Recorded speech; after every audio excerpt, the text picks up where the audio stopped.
my name is Julianne Meyer, and I am the host of Own Your Wellness. And I am excited today. Oh my goodness, we have got an amazing guest. She's been on the show before, but it has been such a long time, and she has such an amazing story. And she happens to be a good friend of mine. So, of course, you know what? That doesn't make me biased. She's that amazing. Anyway, let's just bring her on. Her name's RENEE REISCH. Welcome, my dear friend, RENEE. How are you? I am wonderful, Julianne. Thank you so much for having me back on your show again. Just really happy to be here. Have you there. Yeah.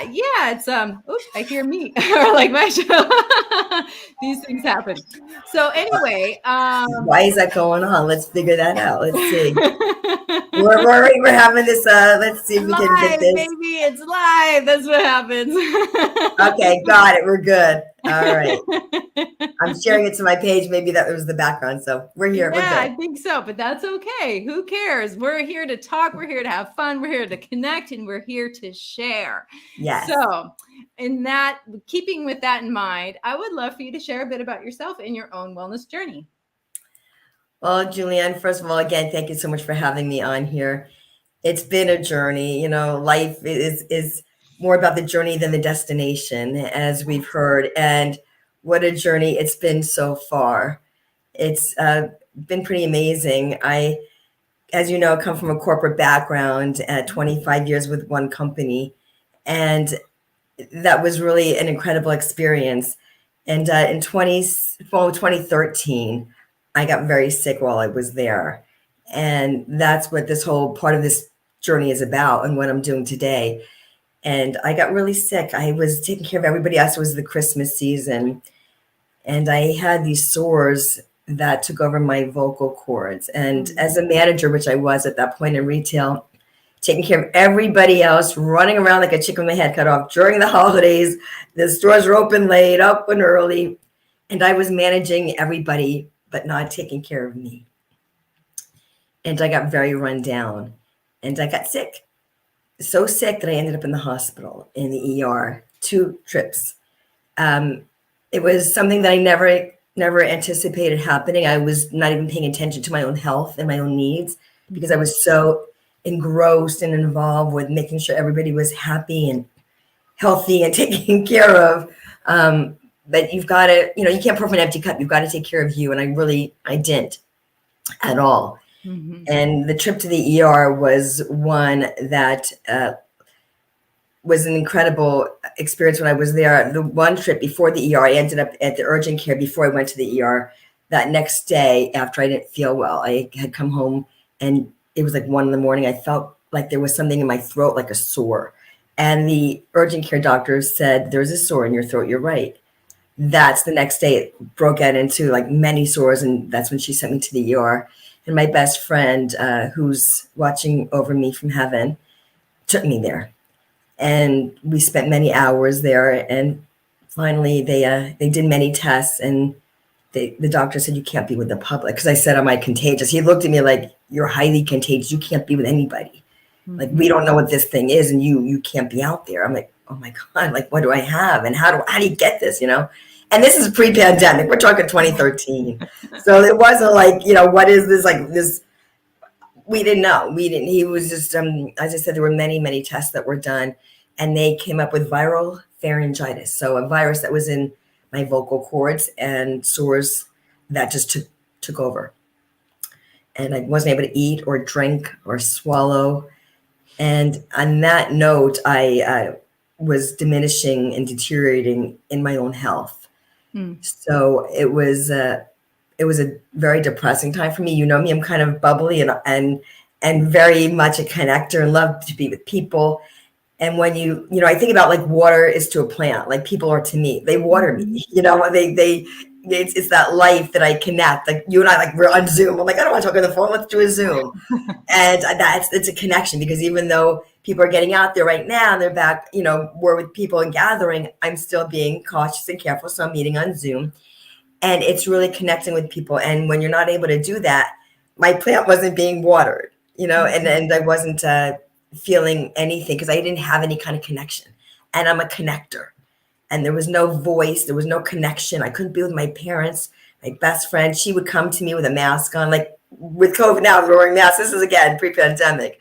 And, to bring food to me that she thought I could try to swallow because she saw how sick I was. I couldn't care for myself and I wasn't allowed to be with people. So she would drop food off and cook for me and make things that she thought I could try to swallow. So that whole journey is finding your voice. That's what my whole platform is.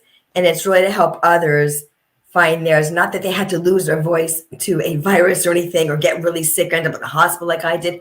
It's more of a metaphor, even though what I went through wasn't, but I believe it manifested from the metaphoric loss of my voice in my own life.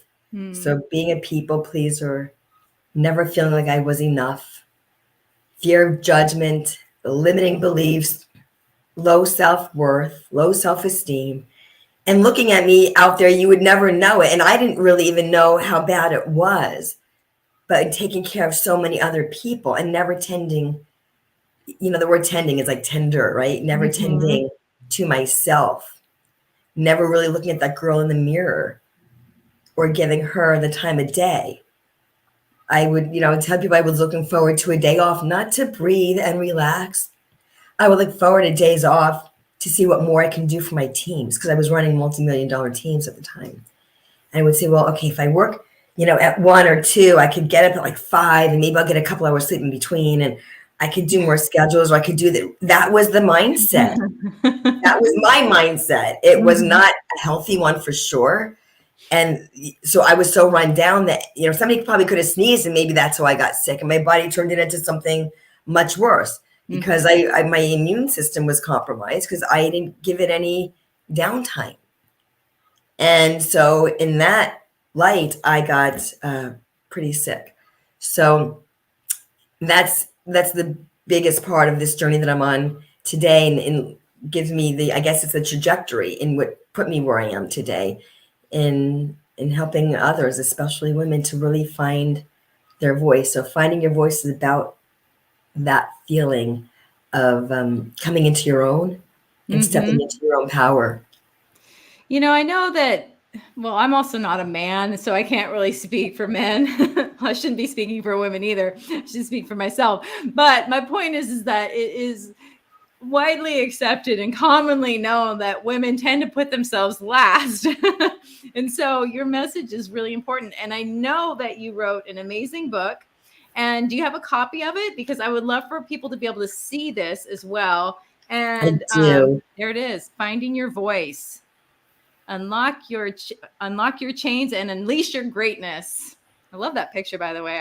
It's obviously not the first time I've seen it, but it still makes my heart sing every time I do. Oh, that picture, this was taken from my cell phone. It's Newport Beach, California. It's the beach that my best friend and I used to go when we went to the beach. We went to Newport. And the pose that I have was when we were in San Diego on a vacation. One time she had put standing on a rock and she put her arms in the air, and then she took a picture of me putting my arms in the air. So I knew the pose I wanted because it's like looking up and finding your voice. It's looking up to the heavens, and really, not that it's up there, it's within you, but it's out there, like to put yourself out there, putting your voice out there to the universe, to the world. And it's like you're finally free. And I say, free yourself to be yourself. Don't worry about what other people think. Don't worry about, what lane they're in. Stay in your lane. It's like when you're driving and you look over to the left or to the right, all of a sudden your car is swerving. Yeah. Like, uh-oh. Because you're not staying in your lane, right? You're like, oh, it's like you're going over the bumps in the road. Yeah. But when you stay in your own lane and not worry what other people are doing and where they're at and comparing yourself to them, because we don't know how long it took them to get where they are. We just see them on stages, or we see them doing all these great things, all these wonderful things. We're like, oh, I'm not there yet. Oh, I suck. Or, all those negative self-talk. And then that sets you back and keeps you stuck. It does, and I like that idea too of not really knowing, what somebody else did to get where they're going. But the thing is that people don't really realize is they're still them. And, we're still us. Like Oprah's still Oprah. Oprah's still a human. Like we elevate these people and think that they're, but they still have the same issues as we do. They, have the same kind of fears, and except now it's on blast. Right. I just think it's funny though that we compare ourselves all the time, but really those people don't necessarily know how great they are either. You're right. And it's funny you mentioned Oprah because I've had her on my vision board for such a long time. I'd love to get this book to her because this is something that I really feel she would relate to. When she was, growing up and all the things that she went to physically, emotionally, mentally that she overcame. Mm-hmm. And I really feel this would speak volumes to her, it would, and I'd love to get to her Girls in South Africa. It's a very easy read. It's short, it's powerful. I've got the takeaway sections after each chapter because I really want people, I don't know if you can see it, there we go, to be able to embrace the journey. And this is my way of holding their hands through the journey and walking them home to themselves. Well, before I comment, because I do have a comment, but I wanted to mention too that we put your link tree information as well, not only on the screen, but in the comment section as well, so that people can click and they can find all sorts of stuff. And Renee's going to tell you about that in one moment. But first, before we do that, I just wanted to say that for me, the takeaway section is so vitally important because it gives you a chance to really connect and own it for yourself. And the fact that it's evergreen, you can go back and do it again. And just to be a part of, oh my goodness, it sets it apart from other books. That's one of the things that I love about your book. Oh, thank you, Julianne. It really does, because I wanted to make the reader have, but give them the opportunity to experience their own journey and to have me as their mentor. As I said, walking them home to themselves, to their own voice, to the power that lies within each and every one of them. And especially as women, we don't always give ourselves that grace. No, definitely not. And in this way, they have that takeaway, and it becomes an evergreen tool for them to utilize. And this book is not just for women. I say women because I am one, and it's part of my journey for sure. But, I've had a lot of men read this book too. It's really something that helps. I wish I would have had this book when I was going through, the journey that I was on in that part of it in 2013. Also, I took a lot of psychology classes and women's studies classes. I wish I would have had this as a tool then. I'd love to get into schools and universities because this would be so useful. I could see people getting into groups and saying, what was your takeaway from chapter 1? What was your takeaway group 2 in chapter 2? Because it is so powerful and empowering because it makes you look inside. Yeah, but there's something else too, because I mentioned your link tree, and not only do you have the book, but you also have a Facebook group and a few other things. So would you mind telling a little bit what people can find if they go onto your link tree? Oh, absolutely. And thank you, Julianne. Yes. So I have the first link on the link tree is to meet and greet. So there's a 30-minute complimentary mentoring that I'm putting out there for you. So anybody who feels the desire to, connect with me, I would love that. I would love that, not for me, but for you.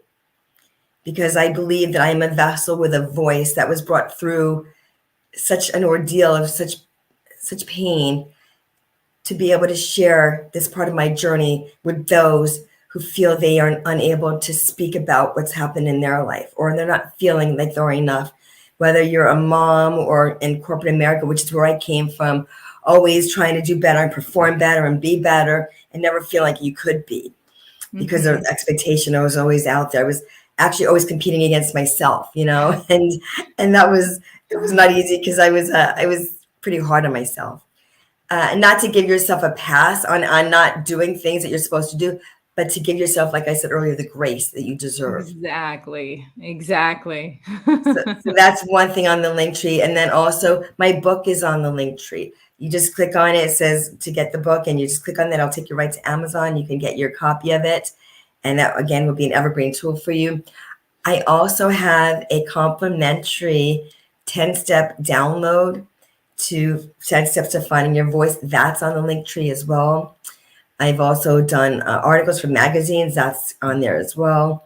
My YouTube, my Facebook group is on there also. And to connect and to join that group if you're interested, it's Finding Your Voice for Coaches and Entrepreneurs. I go live every Wednesday for like 15 to a half hour, 15 to 30 minutes every Wednesday. And I pick a topic around the voice. And I always engage with the group. I post in there daily. And I go live, as I said, 11 a.m. Pacific Standard Time for like 15 to 23 minutes, depending on the engagement of that day, just to do some mentoring in that group, to go live in the group. So, and in between, I said I do posting every day and engage with the people in the group. So I'm very proud of the people that are in there. It's men and women. It's not just women. It's men and women. And they're amazing. I started the group when my book launched in February 3rd, 2020. It went to #1 on Amazon. And I had made thank you, sweetheart. I had made a private, it's a messenger group. Mm-hmm. It said Renee's messenger book launch group, Find Your Voice book. And when it went to #1 that day, I felt I couldn't really leave these people behind who were there to support me. And so I said, I'm closing this group down. Thank you so much for being there for me. I'd like to open a Facebook group so all of you could begin to connect even more on a larger scale. So it's now 738, I believe, strong, and people from around the world. So I'm very proud of that, and the people who are in there. And and I invite you to join in.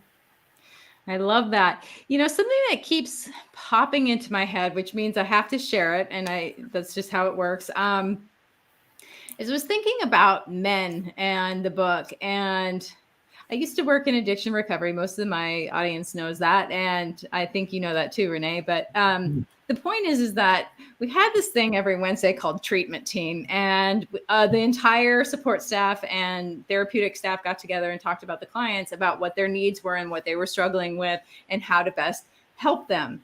And the thing that was absolutely fascinating to me was how many men had eating disorders and eating issues and like body image problems. And the only reason why I knew was because I was a part of the treatment team.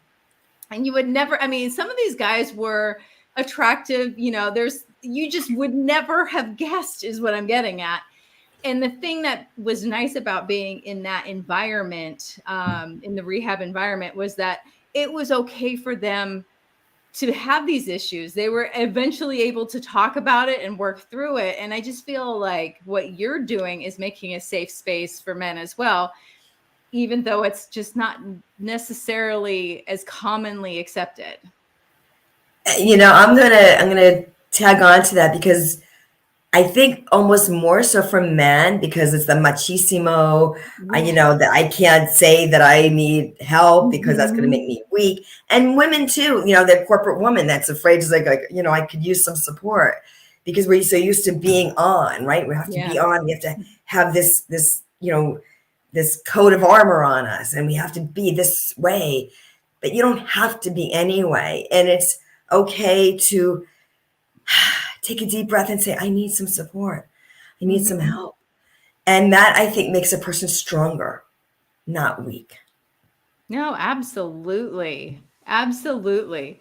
So I know you have an acronym, voice. I would love for you to share that with the audience. Thank you, Julian. I do. So it's V is vulnerability. O is owning your voice. I is igniting that flame and inspiration. C is courage and confidence. And E is empowerment. So what I do is I walk my clients through the journey of finding their voice. We spend the most time on the V and the C, because you need to be really vulnerable and release those things. And that's why we work together, because you may not know what those things are. Because if you knew them, you would have released. It was like, but it's working with me and me kind of asking those powerful questions to get the more powerful answers, and doing exercises. They're not from the book. They're exercises that I do with my clients to help them through that part of the journey. And then go through the O is 2 weeks. The I is 2 weeks. The C, courage and confidence, there's 3 weeks. And then empowerment is 2 weeks. So it's a 12-week program that I walk them through. And I'm really proud of it, because it's helped so many people. And that's what it is. I think about Dorothy and the Wizard of Oz. Each of those characters They were going to the land of Oz as Dorothy was meeting them along her journey to Oz. Mhm. First, you see the scarecrow, right? He's looking, for the brain. Well, I Mhm. think he was the smartest one there. He was, Yeah. and then there was the Tin Man looking for the heart. If I recall, Dorothy had to use that oil can because he kept crying. He had Mhm. the biggest heart of all.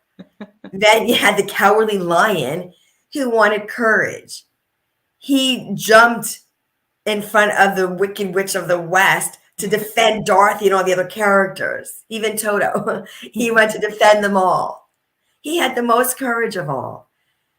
And so you have each of them, and everybody really had what they needed within them: the brains, the heart, the courage, and Dorothy, the ruby slippers. That was a metaphor. So you didn't have to click them 3 times to go, there's no place like home, there's no place like home. Home was within her. Everything they were looking for outside of them was within each of them. And it's within each and every one of you.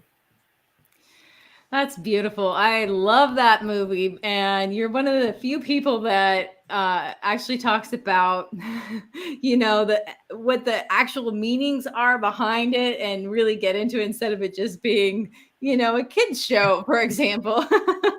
Yeah, well, that's true. I never understood as a kid, as a little girl, why I loved that movie so much. It's almost like my higher self knew, like as I was going to grow up into this woman, to know what this really meant. I watched it as a show, but I'm like, I love this movie, and I would watch it again and again. Like I couldn't get enough of it. I really loved it, and I didn't understand why. And as I'm doing the work I'm doing, I'm like, that movie kept popping into my head. I'm like, Mhm. I get it. It was like my own aha. I get it. Each character. Yeah. And then the other thing too that I think is a good symbol as well is the wizard himself, being Yeah. afraid to look at your, being afraid to look at yourself in this case. But really, once you actually look, it's just a little tiny guy. It's all smoke and mirrors. It's not really that big of a deal. It's not that scary. Absolutely. That is another character that I didn't mention. And yes, he was a little man that was behind this big voice behind the curtain until Yeah. Toto pulled it back. And Joyce was like, you know, what is it? I thought this big man of Oz, the almighty Oz is what they said in the movie. I remember, like I just saw it. But it really had an impact on me, obviously. But you're right. It's really, he had this big, powerful voice, Hmm. and he was trying to project himself into something bigger and better. And projection is it's part of the perception that we have of ourselves. Hmm. What are we perceiving ourselves? Who are we perceiving ourselves to be? And how are we projecting ourselves and our voices out there? And not just out there, but more importantly, first and foremost, to ourselves, the inner voice. How are you speaking to yourself? What are you saying? Mm. What words are you using? Are they, words of degradation? Or are they words of affirmation? And that is so important. It's interesting that you'd say that. I mean, I've really gotten into words, and I've gotten to the point too where it's like I don't even like to use things like fearless because it still has the word fear in it. That's because now I'm concentrating on what I don't want as opposed to what I do want. So why not brave, for example? Absolutely. And something else you said, which I'm going to expand upon, is what you don't want. I used to walk around saying, I don't want this to happen. I don't want that. Hmm. And stop saying what you don't want. What do you Hmm. want? Because then you call in the things you don't want, because where focus goes, energy flows. So if you're concentrating on what you don't want, all of a sudden you see it. And you say, oh, I knew that was going to happen. That always happens to me. It's like, well, if you're focusing on it, you're kind of bringing it in. If you're focusing on the things you do want, then Hmm. you're calling that in, and you're putting your attention onto the things you want, not the things you don't want. Exactly. And even, things like I should be going to the gym, for example. That's you're focusing on what you don't have, not what you do have. And lack, right? You're yeah, in you're lack. focusing on the lack and you're shooting yourself, as they say. Yes. Agreed. Yeah, no, I just think that words are so important. And that's why I like that Dr. Emoto's work too. Are you familiar with him in the water? Oh, he was amazing. And he did all these water crystal pictures, and he would like attach words and sounds like different vibrations to water and take pictures of the crystals. So things like the word hate or fear, all the crystals would be muddy and dark, but words like love and peace where it looked like the most perfect icicle snowflakes. It was just absolutely stunningly beautiful. And it was just fascinating what he did. But if you think about that, and that we're made up of like 60% water, our words matter. Yes, they do hold, talking about water weight, they do hold a lot of weight. Our water, our words do matter. And it's the words that not only that you speak to others, but like I said earlier, it's the words you're speaking to yourself. And I think that's really important. Yeah, it really is. And so often we, shoot ourselves in the foot, and we are speaking those negative words, and they are so powerful. And if you can just start like doing like a journal. I keep a gratitude journal, but writing down for every negative thing you say, do a Ben Franklin, like do the one side, and then do the opposite, write down the opposite. Like, I'm so this. Okay, that's your negative. I am. Those are really powerful words. I am is, when you say I am, you're projecting that thing that you are. So say, I'm so stupid. Say, I am so powerful. I am, I am a leader. I am strong. All the I am statements you're telling yourself, and you don't really know the difference between real and not real. Your brain is like when you're talking, it doesn't know. It doesn't know. Right. And when you speak the words, it's a vibration that you're speaking. And so when you're saying to yourself the negative things, then you are attracting the negative things. And, LOA, when I was in corporate America, was leave of absence. Now it's law of attraction. That's so funny. On that note, we are going to go to a commercial break. I love that. We'll be right back. All right. As I mentioned, we do have to go to commercial, but before we go, I want to say hello to everybody who's watching us live. You are welcomed, and we enjoy all your comments, and we'll be right back after these messages.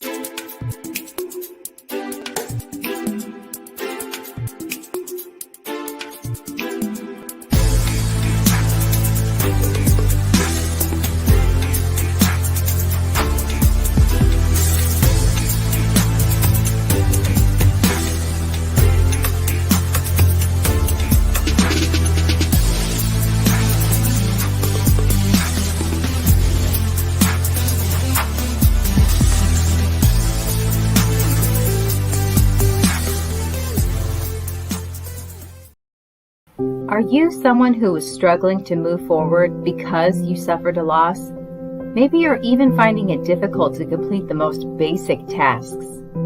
Are you looking for a way to start enjoying life again without feeling guilty or the resistance to do so? Spiritual life coach Sarah Stockham saw a need for people who haven't learned how to grieve without putting their entire lives on pause. And so she created a program that solves this issue called Choosing Life Right Now.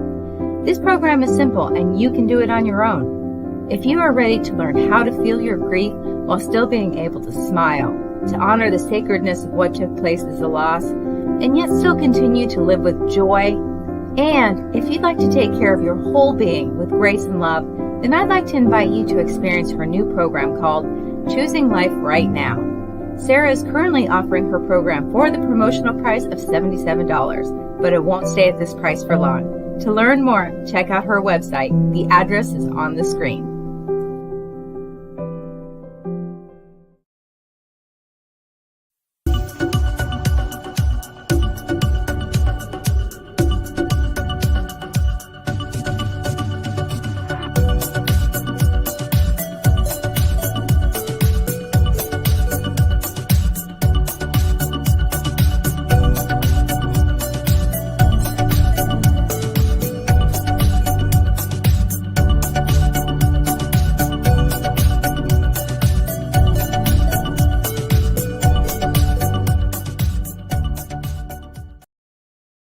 When drug or alcohol addiction take over, things begin to disappear. Your friends, your family, and eventually, you.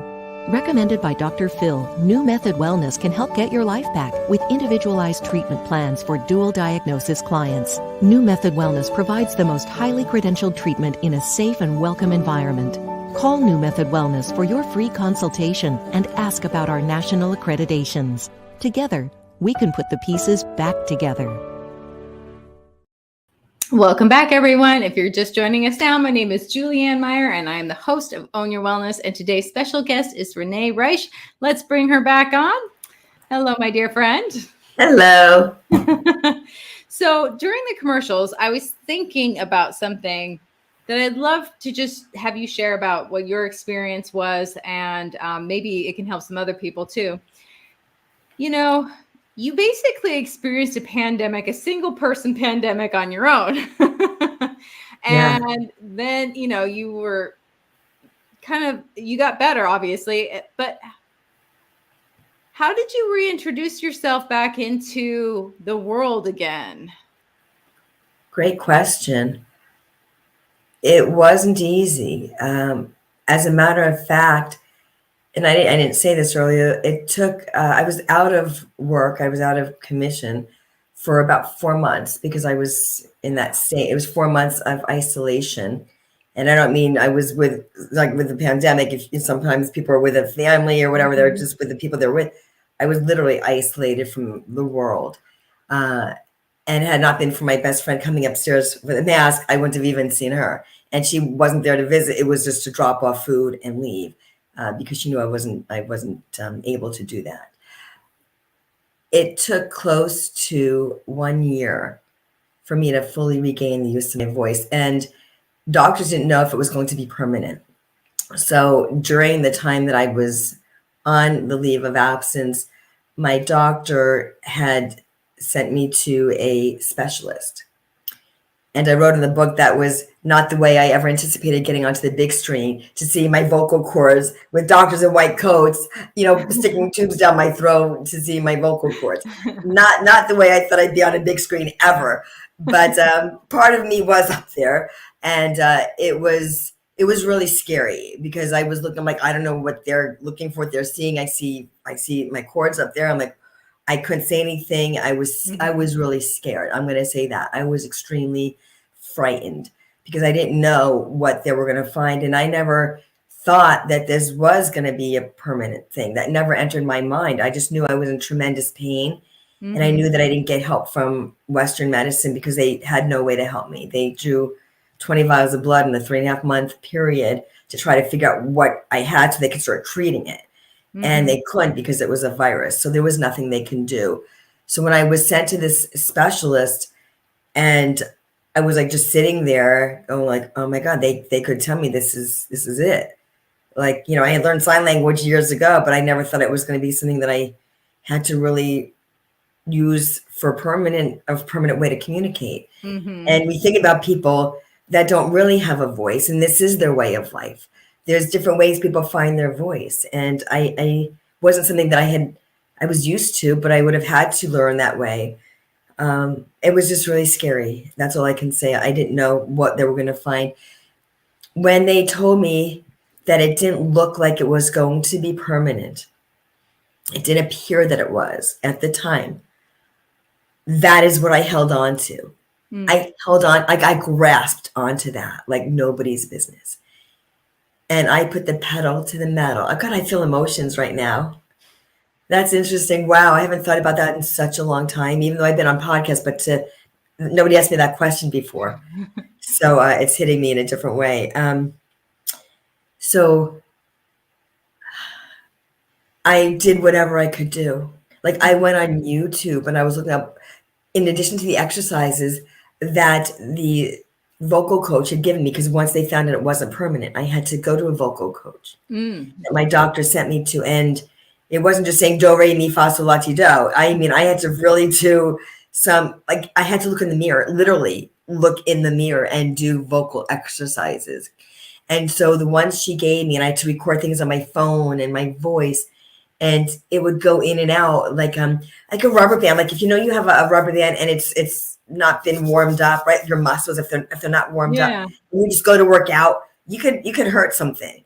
So your vocal cords are these two like rubber bands, and they weren't used in like 4 months at all.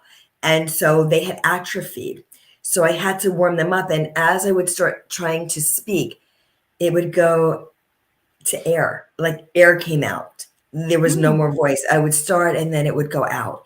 And I had to keep like warming them up and doing these exercises. And then I went to YouTube to, as I said, to try to get even more, like to add to my homework. Like what more can I do?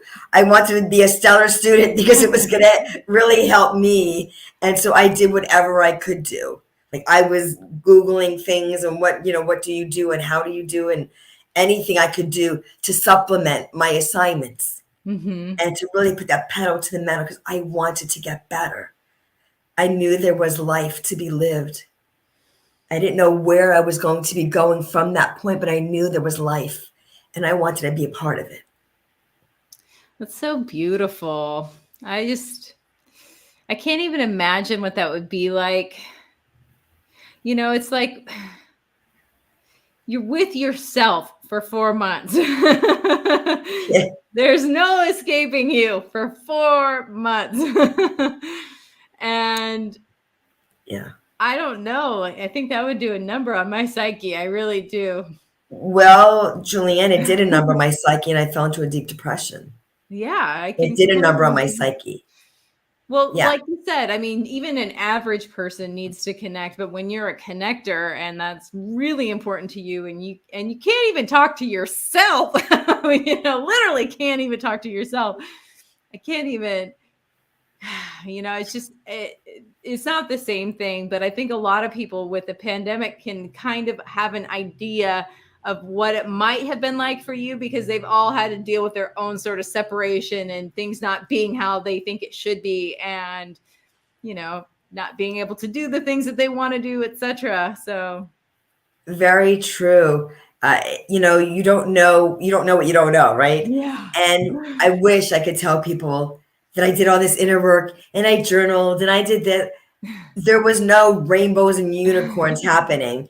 It was literally like, why am I waking up? I couldn't even say that, but I would wake up in the middle of the night crying, but couldn't hear my voice of tears, but I felt them on my cheeks because there was no voice. So it was an intense kind of pain. I don't want to sit here and belabor the pain. What I want to do is let people know that there is light at the end of the tunnel. And what you go through, you can grow through. Mm-hmm. Well, there's two things I want to point out is one is that, yes, you don't want to, concentrate and focus on the pain part of it. But I think it's really important that people understand that it doesn't have to look a certain way. Like you were just trying to live through it. And that was enough at that time. That was what got you through then. And that was good enough. And it's okay. It's more than okay that it wasn't self-reflection. And I'm going to use this time to grow myself and meditate. I wasn't spiritual. So I couldn't even, if you told me to, I'd be like, what is she talking about? There was no inner work. It was just, holy crap, this sucks. And I couldn't even say that, but I just knew that I was, one day turned into the next and there was no feeling better, like halfway through, it's starting to feel better, the voice. It was day 1 and day 81, same, day 90. Groundhog's Day. What, it was like I was reliving every day was the same. Sometimes like if you have a cold or if you have like the morning, it may be worse because you're laying down at night, or the evening it's worse. There was no morning, afternoon, evening feeling better. It was that because of what I was experiencing. And I believe that I was brought through that kind of a pain because of the work I'm doing today, to truly understand the pain, the physical, mental, and emotional pain that other people experience. And if you don't go through, and I don't wish it on anybody, but I believe the reason I was brought to it and through it was to serve in the way I am today and to really understand people's own pain, to be able to relate to it on all sorts of levels. Because you can read whatever textbook you want to read, you could pass a test. I do have a Bachelor of Arts in Psychology, Arts and Science and Psychology, but nothing that I studied prepared me for that experience. Nothing. No, and even if you had studied it, it's not Right. the same as experiencing it. No, right. You can understand something, but then when it's happening to you or through you, then yeah, it's a definitely, like for me, it was whenever for example, I lost my mom. I was pretty prepared for her to pass away. I knew it was going to happen, but that's different than when it actually happened. It's not the same as the experiential experience, that part of it. Absolutely. But something that you said too is like grow through it. And I think that is so important, because sometimes, and correct me if I'm wrong, and maybe it's different for you, and that's why I'm saying this. For me, when I'm going through something that's really tough and I'm feeling bad for myself, and I'm feeling the victim of my own whatever, sometimes I'll think about like, okay, I'm growing through this, and this is how I get myself through it. It's like, okay, I can, or maybe I'll be able to use this for somebody else later. I was not always like that, but for me, it kind of helps when I take the focus off of myself. I don't know if that's true for you. It is true for me. And in the moment of that experience, it's hard to remove and be the observer of like, so let me see, and it's like start analyzing, because when you're going through this stuff, you're going through the stuff. There's no like, let me step out of this. Let me take a look at this, this kind of way. I am just as human as the next person. I screw up on things. I'm not perfect, but I do look at things differently, and I will reflect every night, or even after something just happens. I'll take a step away and go, okay, that wasn't good. Why did that happen? Why was I triggered? Because so many different things trigger us, and there's reasons we're triggered. And all of a sudden you're talking to someone in a conversation, someone says something, and you snap. And they're like, what the heck did I do? Like, why are you yelling at me? I didn't do anything. It's like, well, there's a reason. And not that it's you need to have a reason, but something somebody said or something that just happened set you off because it was a trigger of something that you experienced earlier on, either in life or with another person. That's like, uh-oh, here it is again. And the other thing I'm going to say to that is that those experiences will keep happening to get your attention. Yes. Like, why does this happen? It always happens. Like, because you're supposed to learn something from it, not to keep having it happen again. It's just like, okay, get louder. they get louder. It's like, oh my, and then you get a headache from it. It's like, oh my God, again. And with it, or maybe it's even with a different person, but the same kind of experience. Like, oh my God, here it is again. Yeah. Because it's trying to get your attention. You need to give attention to this. There's a reason this is happening. You're the common denominator. It doesn't make you a bad person, but it's trying to get your attention that you need to focus on this. Where focus goes, energy flows, I said a few minutes ago. And to really take a look at yourself in the mirror and say, why is this happening with this person? Or why is this situation come up with different people? Or why do people keep telling me the same kind of thing? It's okay. No one wants to hurt me. They're not here to, it's like, okay, take a look. Is this true? Ask, is this really true? And don't berate yourself and put yourself down. Like, everyone hates me, or, all those negative things.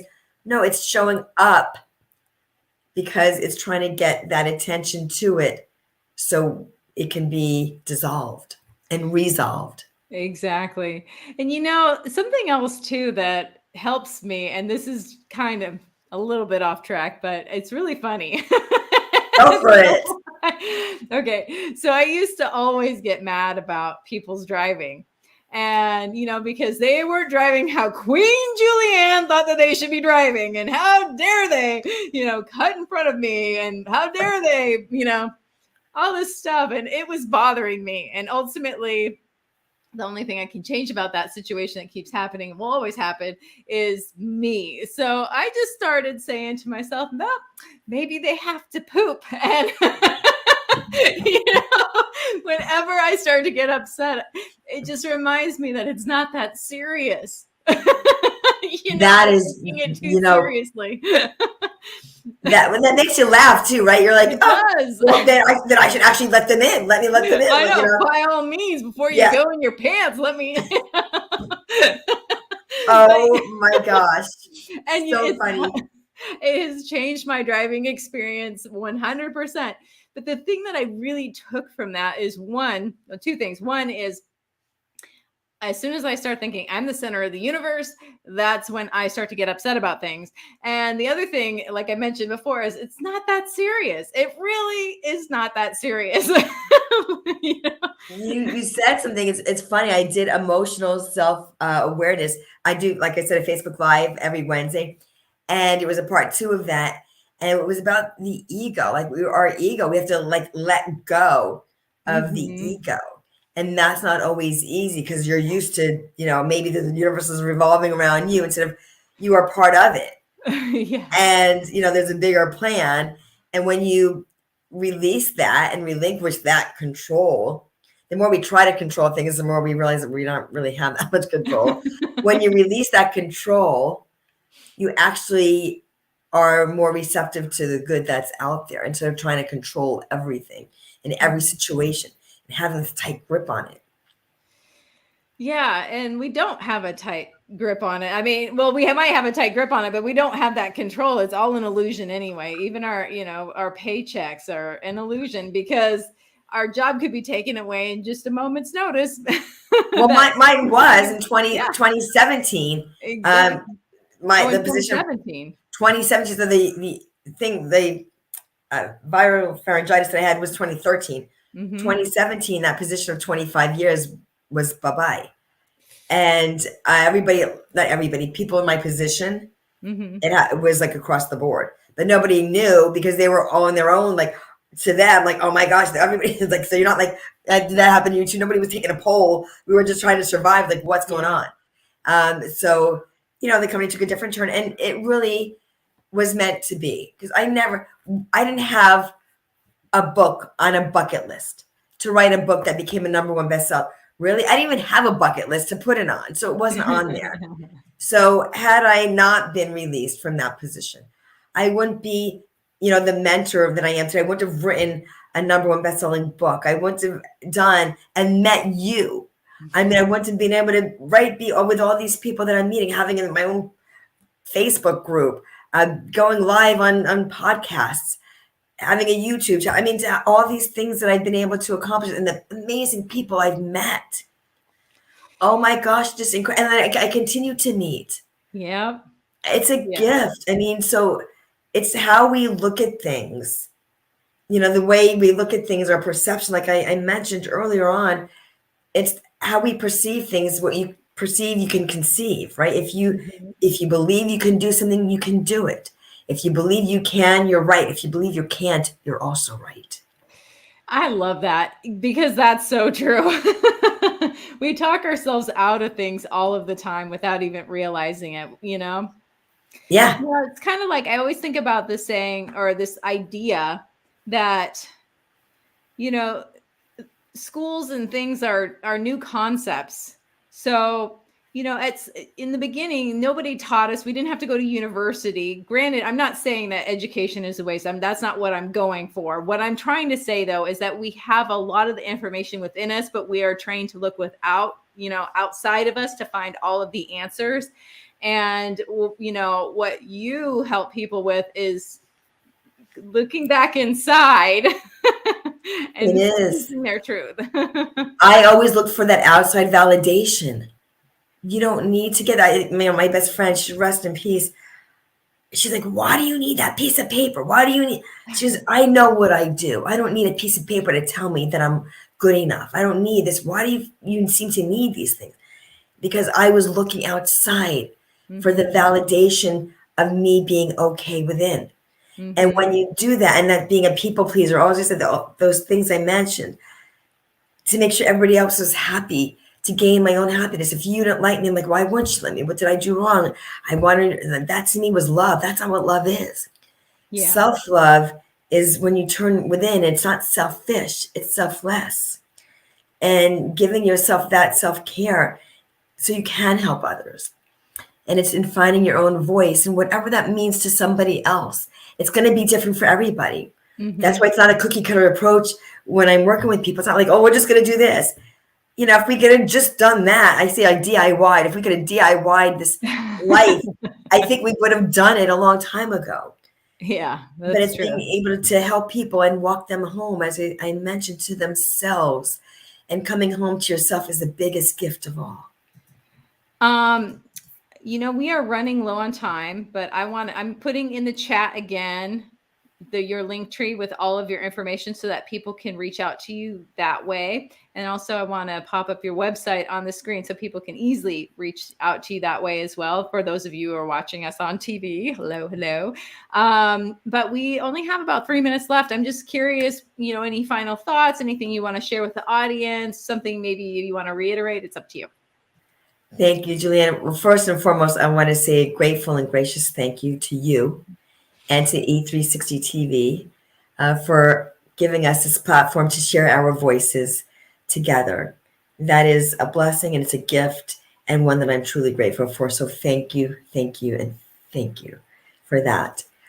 The other thing I want to do is let people know that you don't have to go through life alone. There's 3 things after my best friend transition, 3 different words that I saw that I use as my hashtags. I use others, but these are always part of it too, is trust, faith, and believe. And one was on a license plate. It was shortly after she passed. I was behind a car that said BLVE. I'm like, then there was on the back window, and I'm behind these cars, right? It said trust. Then I go to a restaurant that my parents had sent me early to get a table, and I was going to meet them there, or they were going to meet me there. And this gal, she had a black hat with a fuchsia writing on it. And it said faith. All in that same day of my driving to this restaurant.